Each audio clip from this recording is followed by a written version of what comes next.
विद्यार्थियों, आज की कक्षा में आप सभी का स्वागत है, अभिनंदन है। आज हम कर्म गौरवम नामक पाठ पढ़ेंगे। कर्म गौरवम, कर्म की महिमा।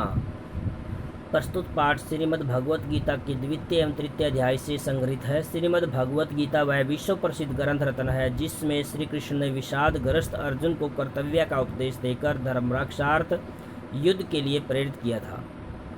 कर्मों में कुशलता को ही योग बताया गया, अतः सभी को निसंग भाव से सदा सर्वहित के कार्यों में संलग्न रहना चाहिए। यही उपनिषदों का संदेश है। कुर्वन्नेव यह कर्माणि जीविषेति चितम समा।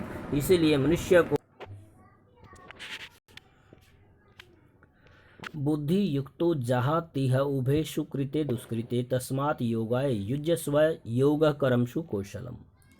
श्री कृष्ण अर्जुन को कर्म का उपदेश देते हुए कहते हैं कि हे अर्जुन, बुद्धि युक्तो, समत्व बुद्धि वाला व्यक्ति जहाती छोड़ देता है यह इस संसार में। समत्व बुद्धि वाला व्यक्ति संसार में ही छोड़ देता है उभे दोनों प्रकार के सुकृत और दुष्कृते, अच्छे और दोनों कर्मों को इस संसार में ही छोड़ देता है।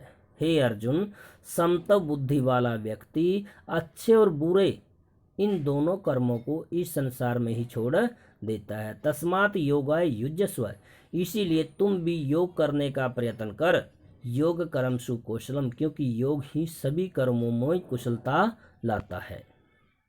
नियतम कुरु कर्मा त्व कर्म जयायो है कर्मणा। हे अर्जुन, भगवान श्री कृष्ण अर्जुन को उपदेश देते हुए कहते हैं कि नियतम, नित्य प्रति कर कर्म कर्म त्वम तुम। हे अर्जुन, तुम नित्य प्रति कर्मों को कर।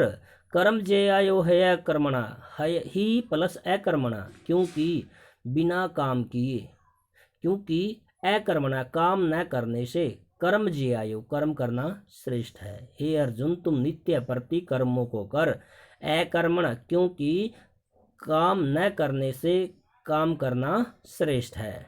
शरीर यात्रा पीछा तेना प्रसिद्ध्यते अकर्मणा। अकर्मणा, बिना काम किए तो इस संसार में शरीर का निर्वाह भी सिद्ध नहीं होता। इसीलिए काम करने से ही शरीर का गुजारा चलता है। न कर्मणाम अनारंभात नैष्कर्म्यम पुरुषो सुनते। कवि कहते हैं कर्मों को आरंभ न करने से भी मनुष्य निष्कर्मता को प्राप्त नहीं करता। न च सनेसनादेव सिद्धिम समधिगच्छति, और उन कर्मों को छोड़ देने मात्र से भी मनुष्य सिद्धि को प्राप्त नहीं होता। न कर्मणा आरंभ, मनुष्य कर्मों को आरंभ किए बिना भी नैष्कर्म्यम पुरुषो स्नुते, निष्कर्मता को प्राप्त नहीं होता। जब तक मनुष्य किसी काम को आरंभ नहीं करता तब तक उसको निष्कर्म नहीं कहा जाता। उसी प्रकार कर्मों को छोड़ देने मात्र से भी व्यक्ति सिद्धि को प्राप्त नहीं करता। जो व्यक्ति कर्मों को करता रहता है वही सिद्धि को प्राप्त करेगा। न ही कश्चित क्षणमपि जातो तिष्ठते अकर्म करिता, बिना काम किए तो इस संसार में मनुष्य क्षण भर भी नहीं ठहर सकता। तिष्ठति ठहरता, अकर्म करिता बिना काम किए तो किंचित क्षणमपि, कोई क्षण भी, कोई भी पुरुष क्षणमपि पल भर भी न ही जातुम नहीं ठहरता। कोई भी मनुष्य इस संसार में बिना काम किए तो क्षण भर भी नहीं ठहरता। सर्व प्रकृति जयी गुणई, सब प्रकार के कर्म प्रकृति जयी गुणई, प्रकृति से उत्पन्न गुणों के द्वारा हयावश दूसरे के अधीन होकर के करवाए जाते हैं। प्रकृति जयी, प्रकृति से उत्पन्न गुणों के द्वारा ही सब प्रकार के कर्म मनुष्यों के द्वारा दूसरों के अधीन होकर करवाए जाते हैं। कार्यते हयावश, दूसरे के अधीन होकर करवाए जाते हैं। कर्म कर्म सर्व, सब प्रकार के कर्म दूसरों के अधीन होकर के करवाए जाते हैं।